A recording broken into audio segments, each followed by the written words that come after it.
नमस्कार दोस्तों, मैं राजकुमार मौर्य प्रखर इंडिया यूट्यूब चैनल में आपका स्वागत है। बहुत बड़ी खबर आ चुकी है सुप्रीम कोर्ट से। सुप्रीम कोर्ट में इस समय एक ऐसी याचिका डाली गई जिसको लेकर के सुप्रीम कोर्ट भड़क गया। याचिका किस मसले को लेकर डाली गई? आप सब जानते हैं कि इस समय उत्तर प्रदेश में या फिर मान लीजिए पूरे देश में हिंदू मुसलमान का नैरेटिव बड़ी तेजी के साथ फैलाया जाता है। यह दिखाने की कोशिश की जाती है कुछ लोगों के द्वारा, खास करके बीजेपी से जुड़े हुए संगठन व लोगों के द्वारा, कि हम मुसलमानों को प्रताड़ित कर रहे हैं, परेशान कर रहे हैं। तो इसी मसले को लेकर एक वर्ग बड़ी मात्रा में खुश होता है, लेकिन उसका कोई आर्थिक सामाजिक फायदा नहीं होता है। जब याचिका डाली गई सुप्रीम कोर्ट में, तो सुप्रीम कोर्ट ने क्या कहा मैं आपको दिखाना चाहूंगा। अब बनेगी नई बाबरी मस्जिद। कोर्ट ने जो कहा सुनकर आप चौंक जाएंगे। इनका नाम है देवकी नंदन पांडे, उत्तर प्रदेश के लखनऊ से आते हैं और इन्होंने एक याचिका डाली। कहां पर? सुप्रीम कोर्ट में। तो दोस्तों, इन्होंने याचिका में क्या लिखा, पूरी बात आप लोग ध्यान से सुनिएगा और आप लोग अपनी राय को कमेंट करके बताइएगा। इस फैसले पर सुप्रीम कोर्ट ने क्या बोला उसको भी बताएंगे।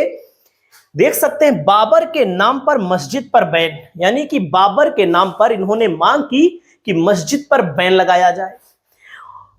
उसके बाद मांग ठुकराई। किसने मांग ठुकरा दी? सुप्रीम कोर्ट ने मांग इनकी ठुकरा दी। सुप्रीम कोर्ट ने याचिका खारिज कर दी। मामला क्या है पूरा, इसको जानिए। आप सोचिए, हम किस दौर में जी रहे हैं। हम आगे बढ़ना चाहते हैं, लेकिन बीजेपी से जुड़े हुए लोग, बीजेपी से जुड़े हुए संगठन याचिका डाल रहे हैं कि बाबर के नाम पर मस्जिद पर बैन लगाई जाए। चलिए ठीक है, देख सकते हैं सुप्रीम कोर्ट ने देश में बाबर या बाबरी नाम से मस्जिद निर्माण पर रोक लगाने की मांग वाली याचिका को खारिज कर दिया। यानी कि इनका कहना था कि जो बाबर के नाम पर कोई भी मस्जिद बन रही हो उस पर रोक लगाई जाए, और इन्होंने सोचा था कि अदालत रोक लगा देगी, लेकिन अदालत ने, सुप्रीम कोर्ट ने जो ये फैसला दिया, जो इनकी मांग खारिज की, अब इससे कहीं ना कहीं ऐसे संगठन, ऐसे लोगों को बड़ा झटका लगा है जो नफरत की राजनीति कर रहे हैं और नफरत फैला रहे हैं। आप सभी साथियों को मैं बताना चाहूंगा, देख सकते हैं अदालत ने संक्षिप्त सुनवाई के बाद राहत देने से इनकार कर दिया है। जस्टिस विक्रमनाथ और संदीप मेहता की पीठ ने इस मामले की सुनवाई की। याचिकाकर्ता देवकी नंदन पांडे की कुछ दलीलें सुनने के बाद ही पीठ ने इस मामले को खारिज कर दिया। यानी कि देवकी नंदन पांडे जैसे अपनी बात को रखे, कुछ ही दलीलों को सुप्रीम कोर्ट ने सुना और इनकी इस मांग को खारिज कर दिया, इनकी याचिका को खारिज कर दिया। याचिकाकर्ता ने दलीलें क्या रखी? इन्होंने कहा, सुनवाई के दौरान याचिकाकर्ता की ओर से पेश हुए वकील ने कहा, मुर्शिदाबाद में बाबरी मस्जिद नाम से एक मस्जिद का निर्माण किया जा रहा है। उन्होंने तर्क किया कि बाबर एक क्रूर और हिंदू विरोधी आक्रमणकारी था, इसलिए उसके नाम पर किसी भी मस्जिद का निर्माण या नामकरण नहीं होना चाहिए। मतलब याचिकाकर्ता ने कहा कि बाबर जो था क्रूर था, हिंदू विरोधी था, आक्रमणकारी था। ये सही है, चलो ठीक है, इसलिए इसके नाम पर किसी भी मस्जिद का निर्माण या नामकरण नहीं होना चाहिए। आगे देखिएगा, इस याचिका में यह भी कहा गया, बाबर ने हिंदुओं को गुलाम कहा था। इस तरह की गतिविधियों में शामिल लोगों के खिलाफ कार्यवाही की जानी चाहिए। याचिका में केंद्र, राज्यों और अन्य सरकारों को याचिकाकर्ता के मामले पर विचार करने और समूचे भारत में बाबर या बाबरी मस्जिद या उनसे मिलते जुलते व्युत्पन्न नामों पर किसी भी मस्जिद या धार्मिक संरचना के निर्माण, स्थापना, नामकरण पर रोक लगाने या प्रतिबंध कराने के निर्देश के लिए अनुरोध किया गया। मतलब बाबर, बाबरी मस्जिद, उनसे मिलता जुलता कोई नाम, कोई व्यक्तित्व, कोई भी स्थान, इन सबको रोक लगाने की मांग की गई। लेकिन इन सब के उलट मामला क्या हो गया? सुप्रीम कोर्ट ने फटकार लगा दी और सुप्रीम कोर्ट ने सुनवाई करने से इनकार कर दिया और सुप्रीम कोर्ट ने याचिका को खारिज कर दिया।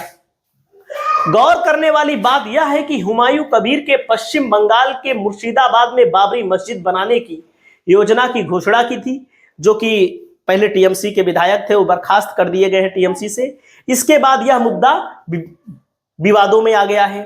लाइव ब्लॉग की रिपोर्ट आप देखिएगा, ब्रेकिंग, बाबर के नाम पर बाबरी मस्जिद या कोई भी मस्जिद बनाने पर रोक की मांग सुप्रीम कोर्ट ने खारिज कर दी है।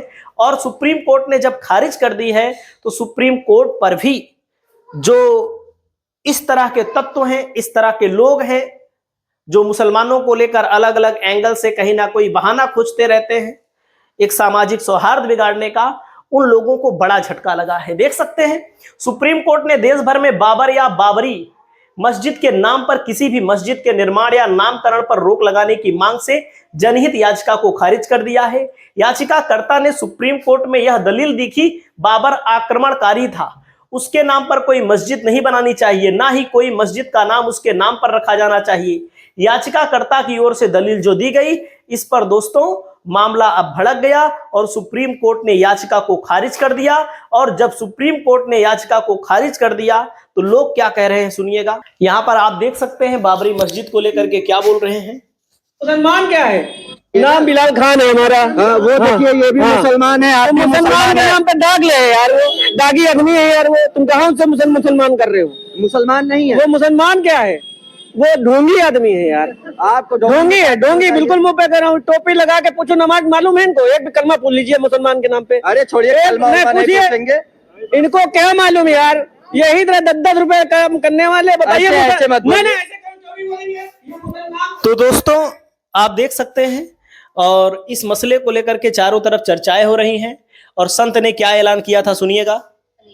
योगी आदित्यनाथ कहते हैं कि कयामत आने तक बाबरी मस्जिद नहीं बनेगी, क्योंकि 21वीं शताब्दी में जगे हुए हिंदू जनमानस संगठित हो चुका है। ऐसे किसी भी बर्बर, लुटेरे, आक्रमणकारी, बलात्कारी, नरसंहारी, पापाचारी का नामो निशान भारत के पवित्रतम और सांस्कृतिक और पौराणिक तीर्थ स्थल और भारत के विभिन्न स्थलों में कहीं भी ऐसे दोगले का नामो निशान नहीं। तो देख सकते हैं यहाँ पर बाबर को दोगला कहा जा रहा है। और आपको मैं बता दूं कितने बाबा ऐसे मिलते हैं जो छोटी छोटी बच्चों के साथ गलत काम करते हैं, आप सब जानते हैं। और मस्जिद को लेकर के मस्जिद से कोई दिक्कत नहीं, बाबरी नाम से दिक्कत यहाँ पर बताया जा रहा है। और दोस्तों पीएम योगी पीएम होते तो बाबरी की नींव नहीं रखने देते, यहाँ पर कह रहे हैं सुनिएगा। प्रधानमंत्री हमारे देश के, ये जो बाबरी मस्जिद का जो नींव रखाया जा रहा है, योगी आदित्यनाथ जी अगर प्रधानमंत्री हमारे देश के होते तो ये नींव रखने की किसी हिम्मत नहीं। जिस नींव को खोदा गया था ईंटा रखने के लिए, उसी नींव में खोदने वालों को गाड़ दिया था। देख सकते हैं जो पश्चिम बंगाल में बाबरी मस्जिद बन रही है, उसको लेकर ये कह रहे हैं कि अगर योगी आदित्यनाथ जी प्रधानमंत्री होते तो ये मस्जिद ना बन पाता और जिस ईंट से बन रहा है उसी में उनको ढप दिया जाता। बाबर के चाहने वालों को युवक का खुला चैलेंज सुनिएगा, इन्होंने क्या कहा है। अंदर जितने सवाल ये कि बाबर से इतना प्रेम क्यों है? देखिए बाबर से क्या फीलिंग हो सकती है, मैं तो ये पूछना चाहता हूं कि इस देश के अंदर जितने भी आज हमारे मुस्लिम भाई रह रहे हैं, क्या उनमें से किसी का भी डीएनए बाबर से मिलेगा? मुझे तो नहीं लगता, क्योंकि सबके सब हैं तो भारतीय ही। तो बाबर से इतना प्रेम होना और जिस देश से वो बाबर आए हैं वहां बाबर के देख सकते हैं दोनों तरफ से क्रिया प्रतिक्रिया चल रही है, लेकिन सुप्रीम कोर्ट ने रोक लगाने से इनकार कर दिया है। और दोस्तों जाहिर सी बात है कि सद्भावना बनी रहे और लुटेरे बाबर की बाबरी पर और तमाम चीजें यहाँ पर लोग बता रहे हैं। आपका क्या कहना है? बाबरी मस्जिद चुनाव तक होगा, लेकिन उसके बाद क्या होगा सुनिएगा।